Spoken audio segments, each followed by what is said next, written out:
So black-legged ticks, or deer ticks as they're commonly called, are actually very sneaky, sinister ticks. I think of them as underhanded, and the reason I say that is they seem so innocuous compared to the other ticks. They're smaller, they're solid black, kind of black-brown in color. They don't seem like they'd be that harmful, and yet they transmit some of the most damaging, devastating diseases to people and pets that we have in this nation.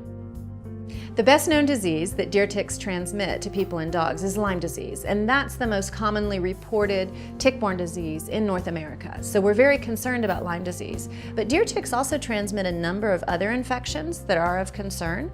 So anaplasmosis to both people and dogs is transmitted by the deer tick. Human babesiosis is transmitted by deer ticks. And then we have novel agents that we're still discovering, still understanding that deer ticks transmit. The most notable of those is the Ehrlichia murus-like agent that was recently described from people and dogs in Minnesota and Wisconsin.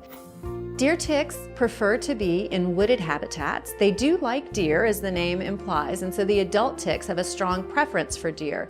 The immature ticks actually feed on mice and rodents, other small mammals in the environment, sometimes even on migratory birds. So we will see larvae and nymphs on a number of different species. But we'll find them always in a natural wooded environment where they're going to be sheltered from desiccation. They don't want to be out in the open where they might dry out, but rather protected under the leaf litter or under the pine straw.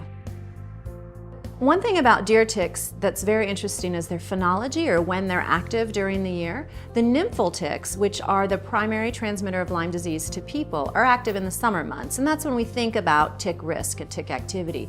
But the adult deer ticks, which are the primary transmitter of Lyme disease and other infections to dogs, are actually most active in the fall. Their activity peaks in October, and then they'll continue to quest to seek a host through the winter months. Even when there's snow cover on the ground, if there's vegetation that protrudes up through the snow, the deer ticks, or the adult deer ticks, will climb that vegetation and continue to look for a host as long as the ambient temperature is above about 40 degrees Fahrenheit. And unfortunately, there's a perception in the general public that dogs can go off tick control in the winter because there's snow on the ground, there's not a risk of ticks. And that's actually when the risk of infection with Borrelia burgdorferi in many areas peaks. In addition, we've watched the black-legged tick transmission of Lyme disease, and we can see when that tick moves into new areas because we have recognized that dogs become seropositive for Lyme disease, and so we know that tick is expanding its range.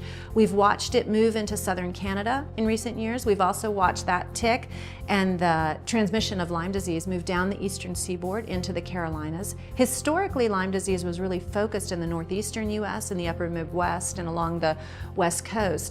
And in fact, 20 years ago, we only saw Lyme disease transmission by black-legged ticks in the upper peninsula of Michigan. But it's since moved down around the lakes into the lower peninsula of Michigan, and it's moved into northern Illinois, Indiana. We're now seeing cases in Ohio. The northeastern focus down the Appalachian chain into southwestern Virginia. West Virginia is now endemic, and so we've seen a real expansion in where transmission occurs. We're able to map all of that, to watch all of that, in large part because of the efforts of CAPC to map where dogs are becoming positive for Borrelia burgdorferi, and that lets us have insight into where dogs are at risk of infection, but also where people are at risk of infection.